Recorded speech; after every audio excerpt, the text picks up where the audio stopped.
muchachos, el objetivo entonces está expuesto en nuestra clase del día de hoy. Lo importante es que ustedes vayan entonces anotando, registrando en sus cuadernos este contenido que vamos a ver en relación a la Reforma Protestante, ¿ya? Darle la bienvenida a Daniel Sepúlveda, a Christopher Leal y a la Gizmo Quintriqueo, que se conectaron a nuestra clase el día de hoy. Y les voy a mostrar, para dar inicio a nuestra clase el día de hoy, un video introductorio, ¿ya?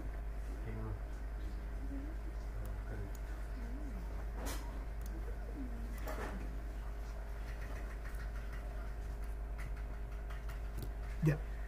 ¿Pueden ver la pantalla o no? Ya, voy a apagar el micrófono para que veamos un video que nos muestra sobre un proceso que ocurre justo a principios de la época moderna y que va a dar el contexto de lo que va a ocurrir en Europa, y también explicaría por qué en Chile en la actualidad existen muchas religiones cristianas, muchas iglesias cristianas de distinto tipo. Hay que pensar que en la época medieval que trabajamos el año anterior, la iglesia católica era la única iglesia en toda Europa occidental, ¿ya? Y era una iglesia muy poderosa hasta finales de la Edad Media y principios de la época moderna, porque ocurrieron una serie de transformaciones que lo vamos a ir viendo y analizando tanto en este video como en una presentación que les voy a mostrar más adelante.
Ya muchachos, ¿pudieron ver entonces el video, no? Sí, perfecto. En ese video se mostraban algunos de los elementos claves de cómo se explicaría que en la época moderna en Europa surgieran nuevas corrientes religiosas, partiendo de la base del cristianismo, pero con otras diferencias comparados con la época medieval, donde había una sola religión, que en este caso era la Iglesia Católica, ¿ya?, con sede en el Vaticano, donde la máxima autoridad siempre fue el Papa hasta el día de hoy, pero que a partir de la época moderna, con la aparición de nuevas ideas, nuevas formas de ver el mundo y de entenderlo también, comenzaron a cuestionar algunas cosas que la Iglesia Católica lo había dado por hecho y como algo legal, como algo común durante la época medieval, perdón, pero que en la época moderna resultaron prácticamente como cosas que no tenían sentido, ¿ya? En este sentido, una de las principales ideas que fue criticada por Martín Lutero durante su publicación de las 95 tesis fue la idea de la venta del perdón de los pecados. En el video, ¿cómo se les conocía a ese perdón de los pecados o cómo se podía acceder a ese perdón? Hay un documento que se entregaba y se vendía en forma monetaria para cualquier persona que tuviera los medios o los recursos para comprarlo. ¿Cómo se llamaba según el video?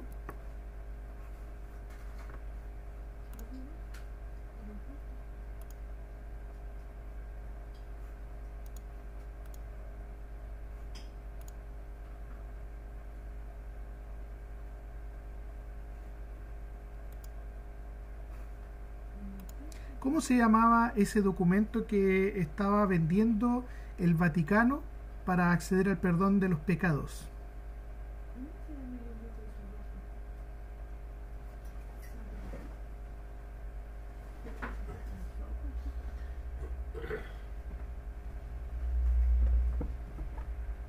¿Alguien puso atención al video? Ya, por lo visto veo que nadie pone atención a las clases, así que lo lamento, pero el documento se llamaba Las Indulgencias. De ahí viene la palabra indulto, que significa perdonar. Y el indulto o la indulgencia era un documento que se venía practicando desde la época medieval como algo normal para la religión cristiana católica, en donde a través de este documento la gente que compraba este documento con un timbre o sello real del Papa, prácticamente se aseguraba el acceso directo, el pase libre al paraíso, lo cual contravenía un poco con las creencias y con el mismo dogma de la religión, en donde establecía que la salvación de las personas, del alma de las personas, se lograba mediante la fe, las buenas obras y la caridad, ¿ya? Pero comprar un documento significaba que uno podía acceder automáticamente al paraíso, aún siendo, por ejemplo, un pecador, ¿ya? Una persona que haya cometido delitos gravísimos como el asesinato, la violación, la muerte en forma involuntaria, que haya robado, haya mentido, etcétera, comprando un documento, con eso se aseguraba el perdón de los pecados. ¿Creen ustedes que eso es lo justo? ¿Que es una forma válida de acceder al paraíso? ¿Comprar el perdón? No. Entonces, si cualquier persona puede comprar el perdón, entonces, ¿de qué me sirve a mí que vaya a la iglesia, que me digan que tengo que actuar bien, que tenga que ser solidario, que ame al prójimo, que siga los 10 mandamientos, y con un simple documento yo puedo comprar el perdón y la salvación eterna? Y ni siquiera la mía, puedo comprarle a cualquier familiar, ¿ya? Entonces no tenía sentido, ¿ya? Pero también hay que entender que en esta época, durante la Edad Media, eran muy pocas las personas que sabían leer y escribir y entendían, entre comillas, lo que era la indulgencia. Se decía en el video, y también lo hemos visto en clases anteriores, el año anterior, que el idioma oficial que utilizaba la iglesia era el latín, y esta era una lengua que se hablaba en la antigua Roma, y no toda la gente sabía, entendía y podía leer esta lengua. Solamente los que tenían educación, que en este caso eran muy pocas personas, principalmente los miembros del clero, o sea, los sacerdotes, los monjes, los obispos, el papa, ya pertenecen a este grupo, y los nobles que tenían cierta educación. Ellos podían acceder a este conocimiento. El resto del pueblo no iba a la escuela, no sabía leer, no sabía escribir en latín y no entendían qué es lo que hablaba un sacerdote en una misa. El sacerdote hablaba todo en latín y los demás fieles solamente decían amén, amén y amén. Era como una repetición nomás, era por seguir una tradición. La Biblia también no se podía comprar, no se podía leer y no se podía interpretar libremente. Dígame, en su casa, ¿ustedes tienen alguna Biblia disponible o no? Yo creo que sí, ¿cierto?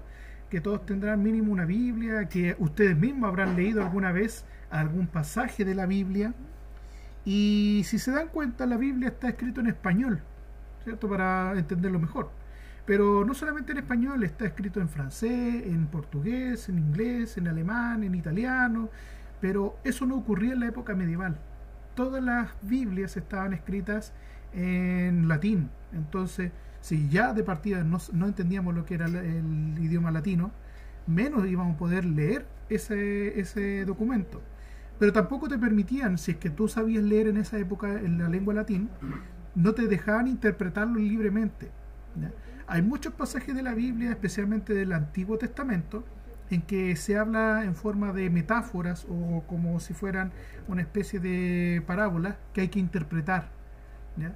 Mucha gente se pregunta, pero ¿por qué Dios creó el cielo y la tierra en 7 días? ¿Ya? Es el típico pasaje del libro del Génesis, que Dios se demoró 7 días en crear el universo, los planetas, la luz, la oscuridad, la tierra, el mar, el cielo, los seres vivos y el ser humano.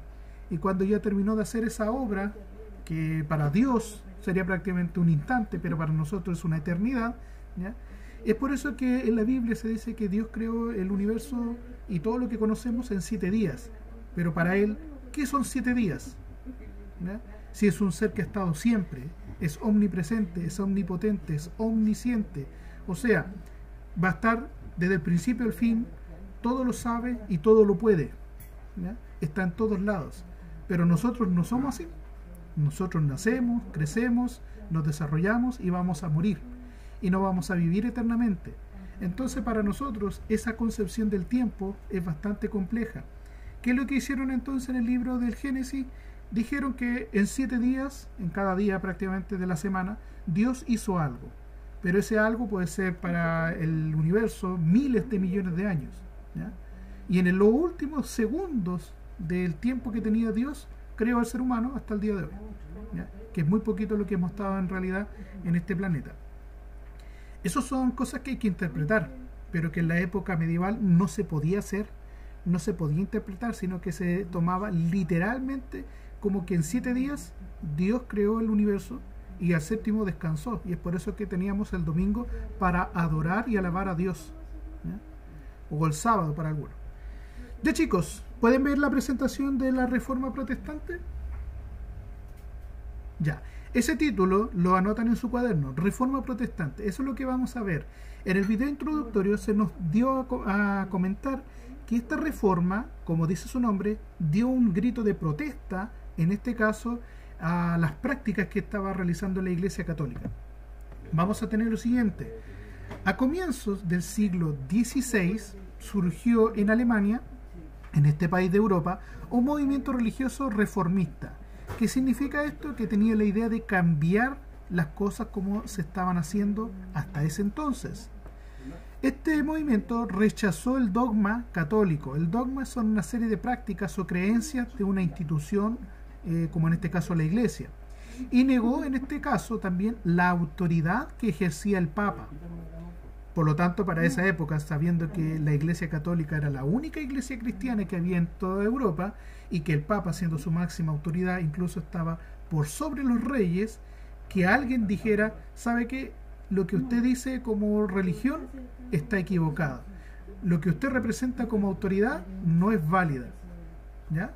Eso en esa época fue tomado como algo escandaloso, ¿ya? Como si alguien dijera, no, hay que derrocar el gobierno y eliminar a todos los políticos, ¿ya? O terminemos con el dinero para que no exista riqueza ni pobreza. Sería algo bastante radical. Este movimiento se conoce como la Reforma y puso fin a la unidad del cristianismo católico. y dio también origen a nuevas religiones conocidas como religiones protestantes, ¿ya? De aquí, ¿qué es lo que hay que tener en cuenta o qué es lo que hay que anotar en su cuaderno? Primero, que en el siglo XVI en Alemania surge un nuevo movimiento religioso, ¿ya? Este nuevo movimiento rechaza el dogma católico y la autoridad del Papa. También hay que colocar que este proceso se le conoce como Reforma Protestante y es el origen de nuevas iglesias o religiones cristianas, conocidas también como protestantismos, ¿ya? Esto lo pueden anotar o le pueden sacar pantallazo. La idea, chicos, es ir avanzando lo más pronto posible porque el tiempo es cortito en esta presentación, ¿ya? ¿Lo anotaron o no? Ya. Recuerden, este material también lo voy a compartir, así que si alguien lo quiere leer con más tranquilidad, la idea es que le echemos una mirada ahora, la conversemos, lo analicemos, pero después usted va a poder sacar algunos elementos en cuenta para dejarlo registrado en el cuaderno.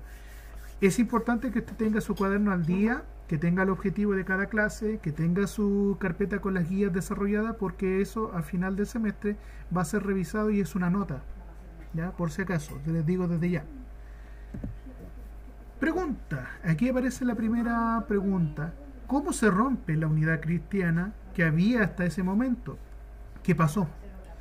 Según el video, ahí surge un nuevo movimiento llamado Reforma Protestante, ¿ya? O Reforma. Se denomina Reforma al conjunto de movimientos religiosos que nacieron con intención de cambiar o renovar la Iglesia Católica, ¿ya? De ahí viene entonces ese nombre, de una reforma, recambiar, darle otra forma, como dice la palabra reformar, es darle otro sentido u otra forma a cualquier cosa, sea un objeto físico o sea un objeto inmaterial, que se rebelaron también contra la autoridad del Papa en este caso y dictaron nuevas formas de interpretar la Sagrada Escritura, que en este caso sería la Biblia, y a su vez crearon nuevas iglesias conocidas como iglesias protestantes, ¿ya? Ahí tenemos una imagen donde se nos representa la imagen de Cristo, como también la de Dios, aunque obviamente hablando en sentido figurado, Dios estaría como lo que es el Espíritu Santo, ¿ya? Está al medio, en la parte superior. Y al otro lado estaría San Pedro, quien sería considerado como el primer pontífice de la Iglesia Católica, el que tiene las llaves del paraíso y quien supuestamente la tradición cristiana dice, te va a recibir cuando usted pase a la otra vida, ¿ya? Tenemos entonces que todas estas ideas que tenía la Iglesia Católica en la época medieval van a ser reformadas o recambiadas a la nueva forma de pensar que había en la época moderna.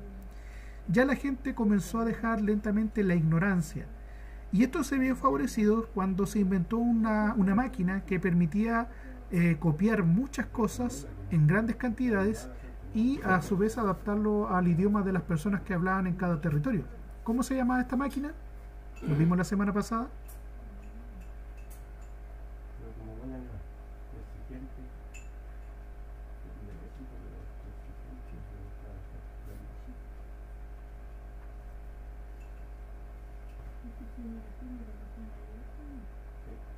¿Qué pasa, octavo año? ¿No despierta?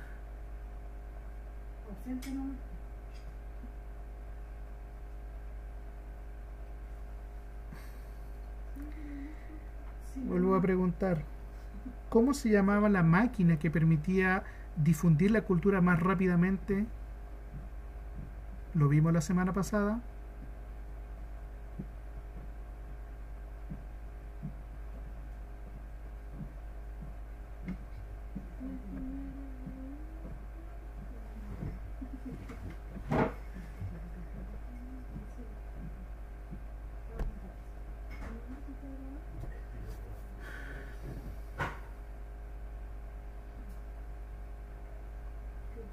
Qué pena, chicos, que no pongan atención y no participen de las clases, en serio. Ya deja mucho la motivación de hacerles clase a ustedes. No pasa con otros cursos, no sé si pasarán otras asignaturas, pero uno hace una pregunta esperando que ustedes estén atentos a la clase, a los contenidos, y que estudien o pongan atención mínimo. Si se van a conectar es por algo, ¿ya?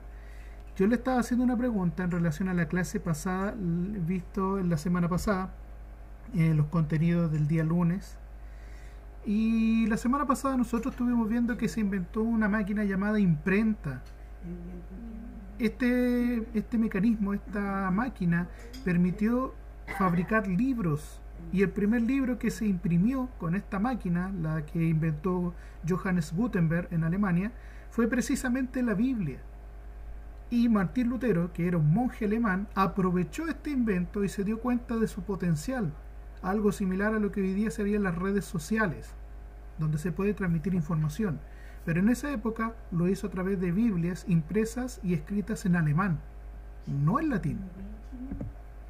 Entonces vamos a tener que los orígenes de la Reforma provienen desde la época medieval, cuando habían ciertos sectores de la sociedad que estaban bastante molestos con la forma en cómo el alto clero en particular, o sea, los líderes de la iglesia, estaban llevando las cosas a cabo, como lo hacían.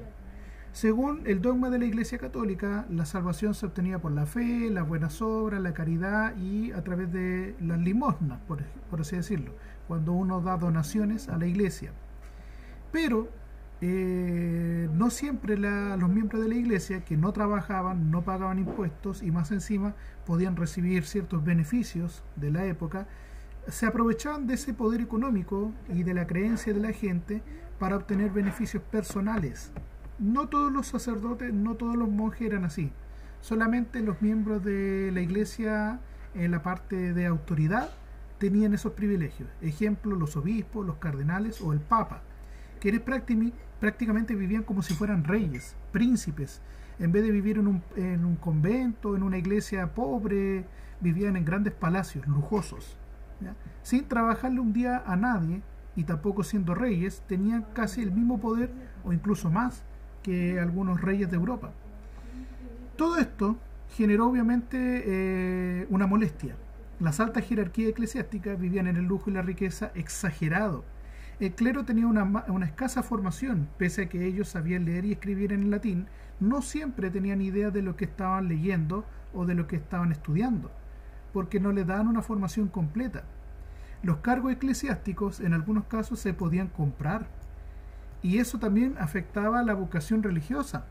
Hubieron muchos papas en la época antigua que compraron el cargo de papa, no se lo ganaron por ser el sacerdote con más experiencia, un líder de la iglesia que tenía idea de religión, sino que más bien lo compraban porque tenían dinero sus papás.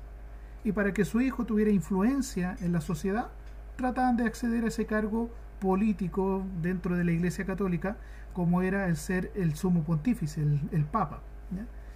Y también obtener beneficio económico, porque si tú eras líder de la iglesia católica, podías cobrar, como ya se había dicho, la venta de los indultos o recibir las limosnas y donaciones de la gente, que en esa época era prácticamente algo obligado. Existía un impuesto conocido como el diezmo. ¿Sabes lo que es el diezmo, no? ¿No? Me imagino que si ustedes pertenecen a alguna iglesia evangélica, se habrá escuchado esa palabra conocida como el diezmo, que es el 10% de las ganancias de una persona tiene que ir a la iglesia. Si usted gana 100.000 pesos, ¿cuánto tendría que ir para la iglesia?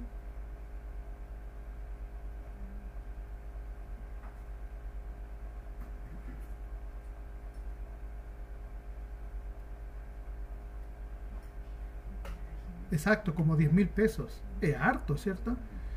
Antiguamente esa era una práctica que tenía la iglesia católica. Hoy día la iglesia católica no cobra el diezmo, sino que pide el 1% en forma voluntaria a quien lo pueda dar.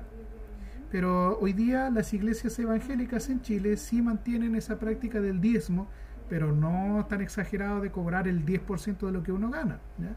Sino que es como algo que tiene que ser para ayudar a la misma iglesia. Pero en la época medieval lo que ocurría era que ese dinero que se acumulaba no iba para buenas obras o para ayudar al prójimo, sino que más bien para mantener el lujo y la riqueza de las autoridades de la misma iglesia. En este caso, para que el papa viva como un rey, como un príncipe. Lo mismo pasaba con los obispos y los cardenales en cada iglesia de toda Europa, y al final eso llevó a la molestia de mucha gente y también dentro del mismo clero, como ya lo vamos a ver. Hubieron otros motivos que también generaron este proceso de separación de la Iglesia en varias nuevas corrientes religiosas. Dentro de los motivos estaba el escándalo por la venta de las indulgencias, que era este documento que el Papa, a través de un sello real, aseguraba o garantizaba el perdón de los pecados. Por lo tanto, si usted podía comprar este documento, automáticamente se decía que usted estaba con un pie en el paraíso, que no se iba ni siquiera al infierno o pasar por el purgatorio, donde sus pecados iban a ser puestos a prueba, se iba a juzgar según lo que hizo en vida, pero con este documento era como tener un ticket o un pase libre al área VIP, ¿ya? La expansión económica y apoderarse de las propiedades eclesiásticas fue otra de las cosas que prácticamente molestó a la gente, donde los líderes como los obispos, los cardenales, comenzaron a acumular y acumular territorios para producir en forma económica el campo con agricultura, cobrarle impuestos a los campesinos, cobrando a lo mejor los estudios para las universidades, para aquellos que querían acceder a un conocimiento en particular, y por lo tanto eso generó más riqueza y más molestia en el resto de la sociedad. La angustia espiritual creada por el individualismo. Prácticamente en esa época mucha gente ni siquiera se preocupaba por el otro, a pesar de que la misma Iglesia decía que había que ayudar al prójimo. Y el humanismo, como nueva corriente de pensamiento que surgió a finales de la Edad Media, durante el periodo del Renacimiento, comenzó a criticar muchas prácticas de la religión. Es por eso que si seguimos continuando en nuestra presentación vamos a tener el momento en que aparece este personaje conocido como Martín Lutero, que en el día 31 de octubre, ¿les llama la atención esa fecha, no? 31 de octubre, ¿qué se celebra en Chile los 31 de octubre?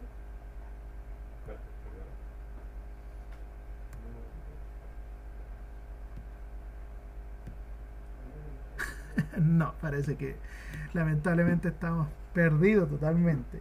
En Chile se celebra el Día de las Iglesias Evangélicas. Eso se celebra. Halloween es una tradición que metieron los gringos para obtener dinero nomás. Bueno, si usted lo celebra es otra cosa, pero me imagino que la mayoría de ustedes, como son de familia evangélica o cristiana, no estarán celebrando Halloween, a pesar de que en todos lados te meten ahí los dulces, los monstruos, etcétera. Pero eso es la parte comercial. Es como la Navidad cuando te meten al viejito pascuero para sacar dinero con la compra de regalos, pero lo que estamos celebrando realmente en esa fecha es el nacimiento de Cristo.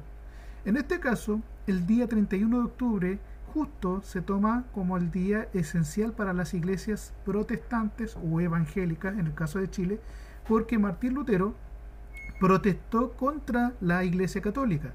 ¿Quién era este personaje? Él era un monje de la Iglesia Católica perteneciente a la orden de los agustinos, por lo tanto sabía cómo funcionaba la Iglesia por dentro, pero durante sus estudios en Alemania empezó a darse cuenta de lo que la Iglesia realmente estaba haciendo y no lo que la Iglesia debería haber hecho, ¿ya? Se estaba preocupando más de la cosa material, del lujo, de la riqueza y no de la salvación o la guía espiritual de la gente y la salvación de las almas de las personas. Por eso Martín Lutero, el 31 de octubre pero de 1517, protestó contra la Iglesia y publicó las famosas 95 tesis de la Universidad de Wittenberg en Alemania, ¿ya? Esta imagen es la que aparecía al principio de nuestra presentación, donde Martín Lutero, si ustedes ven ahí, clavó en la puerta de la Catedral de Wittenberg en Alemania las 95 tesis para que la gente que supiera leer y escribir se acercara y viera qué ideas tenía Martín Lutero. En esas ideas que él plasmó, siendo todavía parte de la Iglesia Católica, criticaba al Papa, criticaba la venta de indulgencia, decía que eso no te aseguraba el perdón, que la salvación estaba cuando uno leía la Biblia, ¿ya? Pero que la Biblia tenía que ser adaptada a la lengua de las personas que vivían en ese territorio. Por ejemplo, si él era alemán, la Biblia tenía que estar en alemán, no en latín. Si uno estaba en Francia, tenía que estar escrito en francés, en inglés en Inglaterra, en español en España o en América, en portugués en Brasil o en Portugal, etc. Y todas esas cosas le molestó al Papa. ¿Por qué? Porque el Papa obtenía beneficio económico. ¿Y para qué quería el Papa juntar dinero? En el video se nos explicaba que el Papa León X, quien fue la persona en ese momento a cargo de la Iglesia Católica, estaba juntando dinero para mandar a construir la Basílica de San Pedro. Ese es el actual edificio del Vaticano, donde el Papa, en este caso Bergoglio o Francisco I, como le llaman, está hoy día gobernando a la cristiandad católica. Pero en esa época no existía esa capilla, la famosa capilla Sixtina, o donde hoy día está la iglesia de San Pedro, la Basílica de San Pedro en Roma. Y para poder construirla había que sacar dinero de algún lugar. Había que pagarle a los artistas que iban a decorarlo, que lo iban a pintar, que le iban a hacer escultura, etcétera. Porque en esa época los artistas como Leonardo da Vinci, Miguel Ángel, ya que eran los más reconocidos, Donatello, otros más, no lo hacían gratis, ¿ya? No trabajaban y hacían tremendas obras por amor al arte, como le llaman algunos, sino que lo hacían porque alguien les pagaba y obviamente mantenían sus obras. Si no, diría, ¿para qué voy a hacer este cuadro si nadie me va a pagar? Prefiero hacer otra cosa. Entonces, el Papa se le ocurrió la brillante idea de masificar la venta de indulgencia, y la gente en esa época era muy crédula, creía todo lo que le decía la iglesia. Le decía que si había un terremoto, ¿era qué cosa?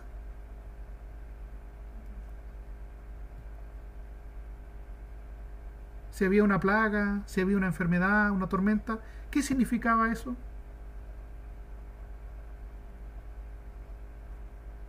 Exacto, que Dios se enojaba, que era un castigo divino. Y la gente, como no tenía educación, se lo creía.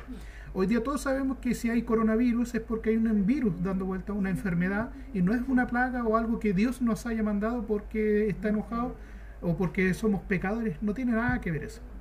Hay gente que no es cristiana y a pesar de eso, igual no anda creyendo que si hay un terremoto es culpa de Dios o de los dioses que ellos crean, ¿ya?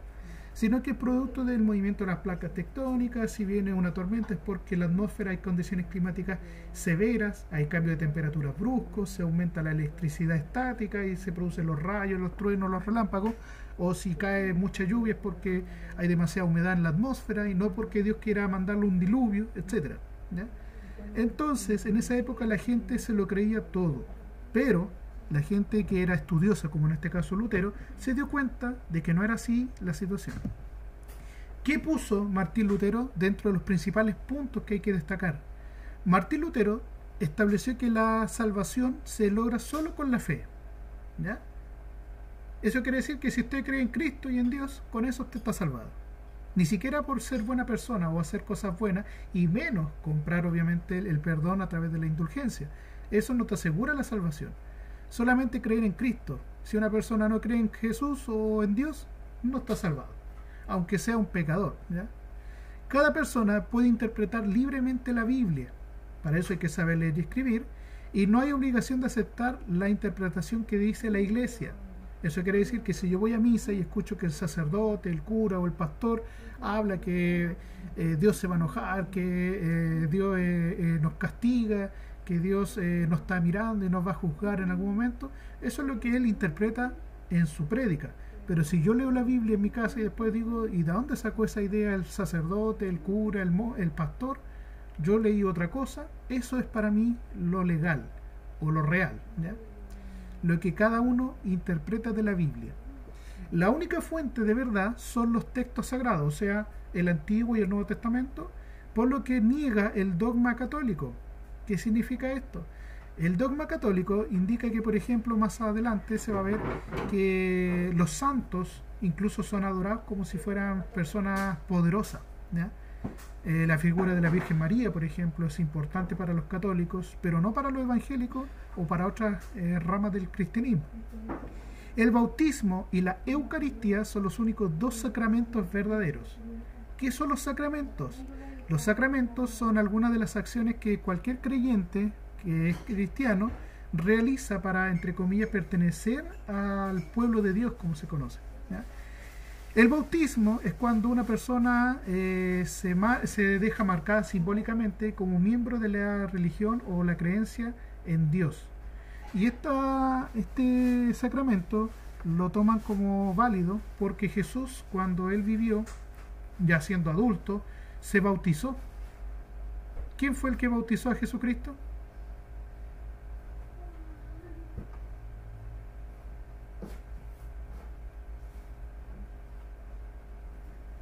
¿Qué personaje bautizó a Jesús en las aguas del río Jordán?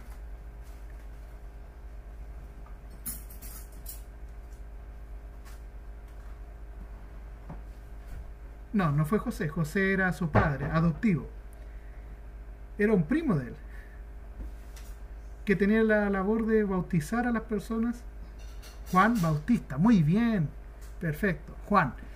Y el bautismo lo hizo obviamente como señal o símbolo de que él se declara perteneciente y reconoce a Dios como el Padre Creador, ¿ya? Entonces todos los que son cristianos se bautizan. ¿Cuántos de ustedes se han bautizado? No importa si son cristianos evangélicos, cristianos católicos. ¿Se han bautizado o no? ¿Cuándo lo hicieron? ¿Cuando eran niños o cuando eran bebés o cuando ya eran un poco más grandes?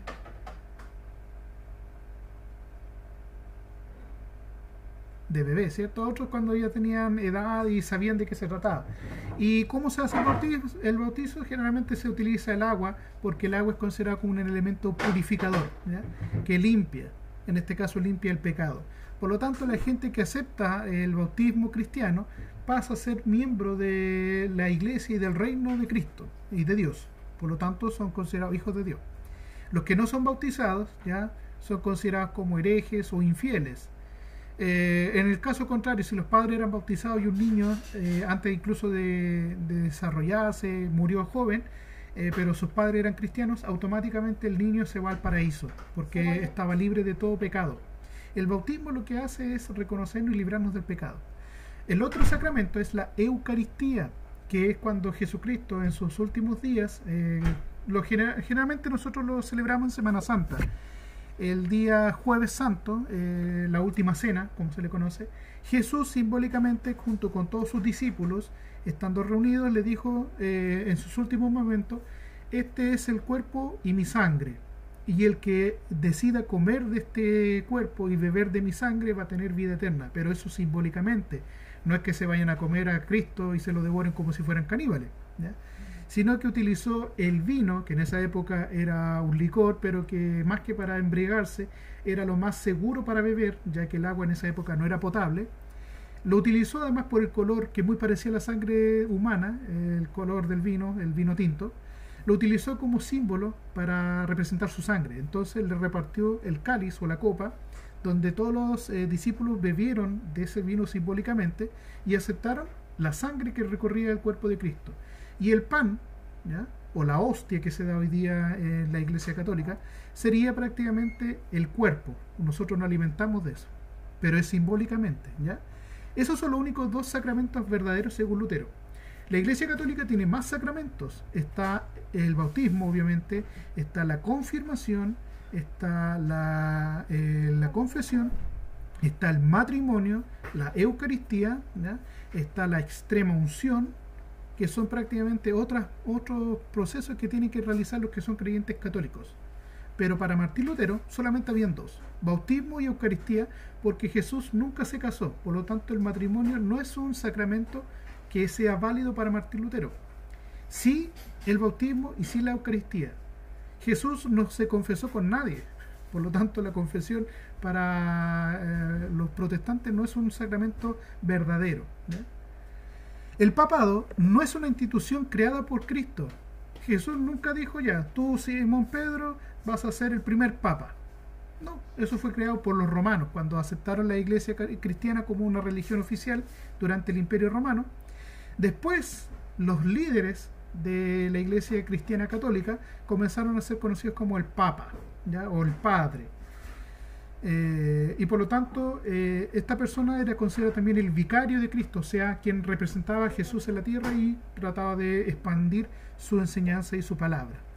Por lo tanto, para Martín Lutero, el Papa, al ser una institución que no fue creada por Jesús, no era válido. El culto también a la Virgen y a los santos no se es válido, porque la Biblia dice precisamente en una parte que no adorarás a otros dioses o falsas imágenes. Por lo tanto, aquel que cree en los santos y la Virgen, según Lutero, no es válido. Pero para los que son católicos, la Virgen y los santos son un medio para llegar a Dios. es como tratar de buscar a alguien más cercano a nosotros. Particularmente la Virgen representa mucho a la mujer, que la religión siempre ha estado como de lado, siempre es el hombre. Dios Padre no dice que sea Dios Madre, ni que Jesús sea mujer, sino que es hijo, no es hija. Siempre se habla de que todos somos hermanos y no hermanas. Entonces, para la Iglesia Católica, usar la Virgen como una figura materna, femenina, fue algo bien utilizado, y eso hacía que también la gente sintiera más cercanía con la religión. Porque si la Virgen es como su madre, ¿quién más cercano a nosotros que nuestra propia madre? ¿Quién siempre va a estar en las buenas y en las malas? ¿Va a ser el papá? ¿Va a ser tu esposo? ¿Va a ser tu pololo? ¿Quién va a ser? La mamá siempre va a estar ahí, en las buenas o en las malas.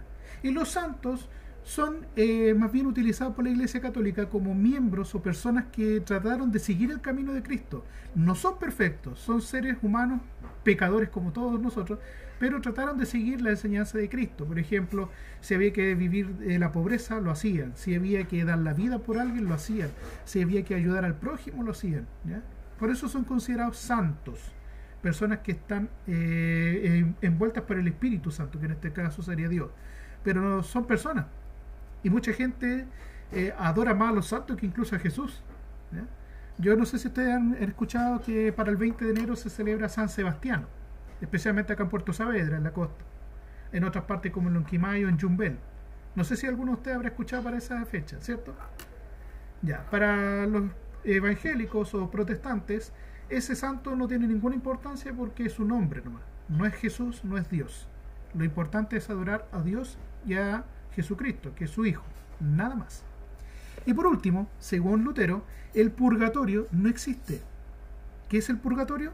Es este lugar donde nuestros pecados van a ser limpiados y nos van a condenar previamente a ser enviados directamente al infierno o al paraíso.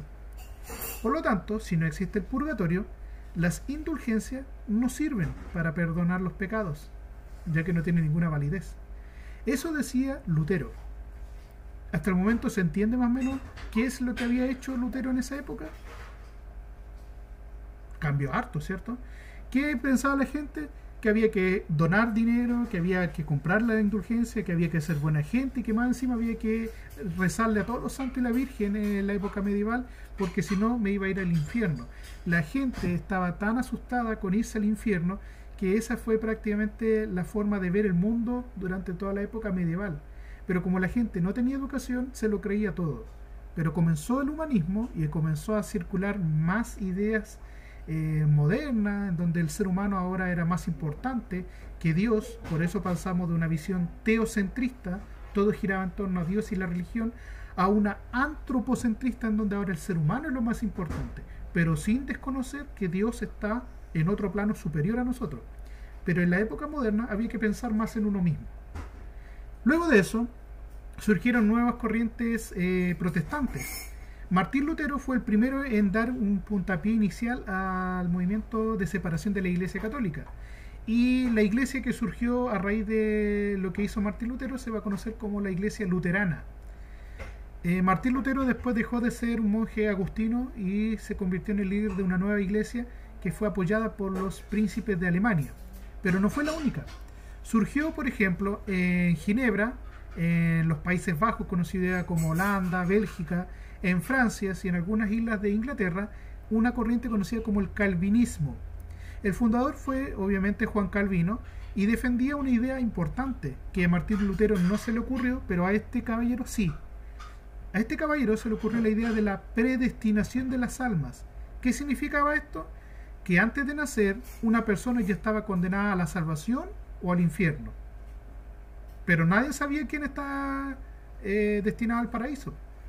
Sin embargo, esta religión comenzó a tener varios problemas, porque si yo ya estaba condenado, aunque me convirtiera en una persona de bien, hiciera todas las cosas correctas y quizás ya estaba predestinado a ir al infierno, entonces ¿para qué voy a actuar como buena persona? ¿Para qué voy a dejar de hacer maldades si ya igual voy a irme al infierno? O también podría pasar lo contrario. Si yo ya estoy seguro de que voy a ir al paraíso, puedo hacer todos los delitos que yo quiera, total, igual voy a ir al paraíso. Entonces esta corriente no duró mucho, pero fue un antecedente que más adelante va a generar varias guerras de religión. Gente que se peleó por pensar o creer en estas ideas. Juan Calvino fue uno. En Inglaterra, aprovechando de que los reyes en esta época moderna comenzaron a juntar más y más poder, en Inglaterra el rey Enrique VIII vio la oportunidad de tener más poder y separarse del control del Papa. ¿Qué hizo en Inglaterra el rey Enrique VIII? Obviamente separó la iglesia de su país y dejó de obedecer al Papa, y él se autoproclamó el sumo pontífice de la iglesia anglicana, que es muy parecida a la iglesia católica, solamente que los sacerdotes se pueden casar y no obedecen al Papa. Pero tiene los mismos santos, se visten casi igual, tiene la misma iglesia, el mismo tipo de cánticos, la misma ropa incluso, ¿ya? Se parecen mucho a los católicos, pero la diferencia es que el rey de Inglaterra es el sumo pontífice y no es el Papa, y los sacerdotes se pueden casar. ¿Han visto Los Simpson o no? Yo creo que todos ustedes habrán visto Los Simpson en la televisión. Ya, en Los Simpson hay un personaje conocido como el Reverendo Alegría, que es el sacerdote a la cual obviamente la familia Simpson siempre va a misa y lo escuchan hablar. Y este sacerdote parece católico, pero se puede casar y tiene una familia. De hecho, tiene una esposa y tiene una hija. Algo que para los católicos es impensable. Y ellos no respetan o no obedecen lo que dice el Papa. Últimamente la iglesia anglicana ha tenido un acercamiento con la iglesia católica, pero se siguen manteniendo de esa forma. Eso también fue algo que molestó mucho en la época medieval. Un elemento que la iglesia mantenía como algo real, que era el celibato.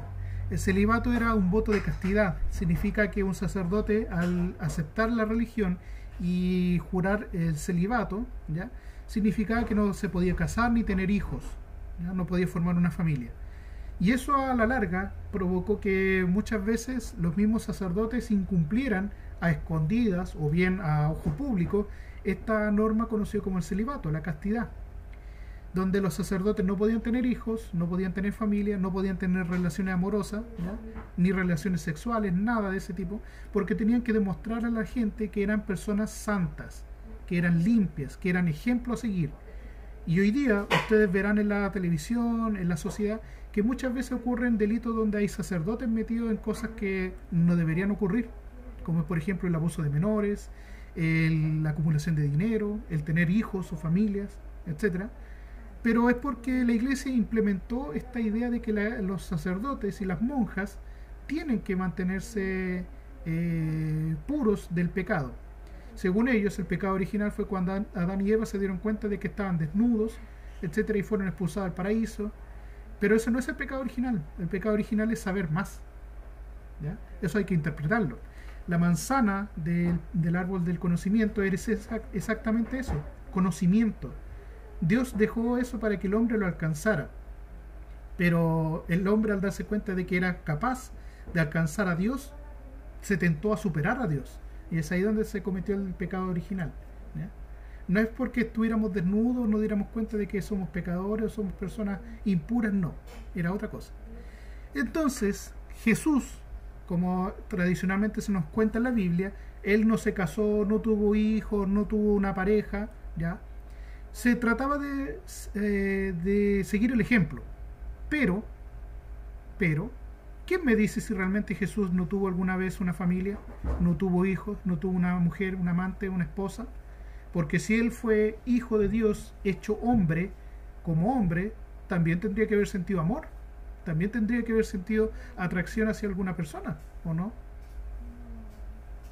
A lo mejor ese pasaje lo borraron de la Biblia para conveniencia y nos dejaron hasta el día de hoy esa imagen de que Jesús no se había enamorado, no tuvo hijos. De hecho hay una leyenda que se habla del famoso esta cuestión de se me olvidó, el Santo Grial. No sé si habrán escuchado esa leyenda, el Santo Grial, que muchos lo asocian con la copa en la que Jesús repartió el vino, y que simbólicamente esa copa, si alguien bebe o la tiene en su poder, va a tener el poder y va a tener inmortalidad, etc. Otros dicen que el Santo Grial es el fruto de la relación que tuvo Jesús con alguna mujer y que sería su descendiente. Pero eso son cosas que han estado todavía como en leyendas, ¿ya? Lo cierto es que durante la época medieval, la Biblia que nosotros conocemos fue escrita por la misma Iglesia Católica, adaptando, borrando o agregando algunas cosas que a lo mejor hasta el día de hoy se consideran como reales. La Iglesia anglicana en un principio era muy parecida a la cristiana, católica, pero comenzó luego a adaptar rasgos del calvinismo, ¿ya? A partir de 1540, el nuevo mapa religioso de Europa provocó que los que todavía seguían siendo católicos se enfrentaran con los protestantes, incluso provocando guerras de religión, donde no peleaban contra otros países, peleaban contra los mismos vecinos, pero que pensaban de forma diferente. Estas guerras incluso mezclaron asuntos netamente locales con política internacional. Y es ahí donde apareció, por ejemplo, la figura del emperador Carlos V que se mencionó en el video. En esa época, Carlos V o Carlos I era el rey de España. Y como el rey de España era la persona más poderosa en esa época, cuando se descubrió América, el Papa le había dado a los reyes de España el poder de controlar todo el continente americano, prácticamente. Y al tener grandes territorios, el rey de España prácticamente era hijo de dos reyes, uno español y uno de origen alemán, y por lo tanto heredó lo que hay en el mapa, aparece como el Imperio Germánico, o también conocido como el Sacro Imperio Romano Germano. El rey vivía en España, pero también era dueño de todo lo que está de color verde, que son territorios del Imperio Germano, ¿ya? Y en estos territorios comenzó a surgir justamente la Reforma Protestante. Como el rey de España era católico, tenía que proteger la religión católica y se había enfrentado a la aparición del movimiento protestante, lo cual, por ejemplo, en Inglaterra le permitió al rey de Inglaterra separarse de Roma, ya no obedecer al Papa y hacer lo que él quería. Lo mismo estaba pasando en Alemania los distintos príncipes. Alemania no era un reino, sino que era un conjunto de principados. Habían 52 príncipes, que cada uno tenía un territorio más pequeño, pero todos ellos estaban controlados por el rey de España. Y los príncipes alemanes no estaban contentos con que alguien de otro país los controlara. ¿Por qué lo controlaba el rey de España? Porque su madre era alemana, ¿ya? Y su padre era español. Y por lo tanto recibió la herencia de dos territorios. El rey de España, en esa época, Carlos I, ya era muy poderoso al tener a América bajo su dominio. Y como el Papa le dio esa autorización de conquistar el Nuevo Mundo, se había vuelto alguien importante en toda Europa y en todo el mundo prácticamente. Algo así como sería hoy día, por ejemplo, Joe Biden en Estados Unidos como presidente, que es la persona más poderosa en el mundo por ser el presidente de Estados Unidos, que es la potencia mundial en la actualidad. En esta época era España la potencia que controlaba el mundo, y por lo tanto Carlos I, después llamado Carlos V con su nombre de emperador, se vio enfrentado a todas las revueltas, a todas las nuevas guerras que iban a surgirse producto de religiones, no por razones políticas ni por conquista de territorio, por religión. Todo esto más adelante va a transformar a la religión cristiana. Van a aparecer nuevas religiones como el anglicanismo, el luteranismo, el calvinismo, después las iglesias evangélicas, etc. Pero la iglesia católica va a seguir vigente, pero en menor medida en Europa. Donde va a tener mayor fuerza va a ser en América. Y eso es lo que el día de hoy en el objetivo teníamos que tratar de ver. Cómo, a partir de un movimiento iniciado por Martín Lutero, con nuevas ideas y aprovechando las nuevas tecnologías que vino durante la época de la Edad Moderna, como la imprenta, los viajes como los utilizaba a través de los barcos de carabela, etc., el descubrimiento de nuevos territorios, transformó la visión que se tenía del mundo. Y las ideas humanistas centradas en el hombre provocó que empezaran a cuestionar un poco la fe, pero no la creencia de que existe Dios o Cristo, sino más bien cómo la iglesia se aprovechó durante largo tiempo en la época medieval para obtener beneficios, como la acumulación de dinero y poder. Entonces, A partir de esas nuevas ideas, Martín Lutero generó obviamente todo su nuevo movimiento reformista o protestante, porque en esa época él estaba protestando, como lo hicieron por ejemplo acá los chilenos en el año 2019, con todas las cosas que el gobierno de nuestro país ha hecho mal a lo largo del tiempo. La gente se aburrió y salió a protestar a las calles. En esta época, Martín Lutero hizo lo mismo, pero contra la iglesia, no contra el gobierno, sino que contra la iglesia, especialmente contra el Papa. Y a partir de eso surgieron nuevas religiones, todas cristianas, pero ya no obedecen al Papa. Bien, chicos, espero hayan podido entender un poquito mejor este contenido. Es importante que le echen una mirada. Yo voy a compartirle este material para que ustedes lo puedan revisar, y la clase va a estar grabada en YouTube para que lo puedan ver. Lamentablemente, como en todas las clases ya lo he estado revisando y notando, ustedes no participan mucho. Me gustaría que pudieran participar más, que pudieran poner atención y responder a las preguntas que se hacen, ¿ya? Eso sería de mi parte. Ya, muchachos, sin nada más que agregar, ya estamos en las 11:30, así que nos estaremos viendo en la próxima clase de tecnología del día miércoles, y para la próxima semana ya tener un poquito más claro qué es lo que va a pasar ahora en la parte política.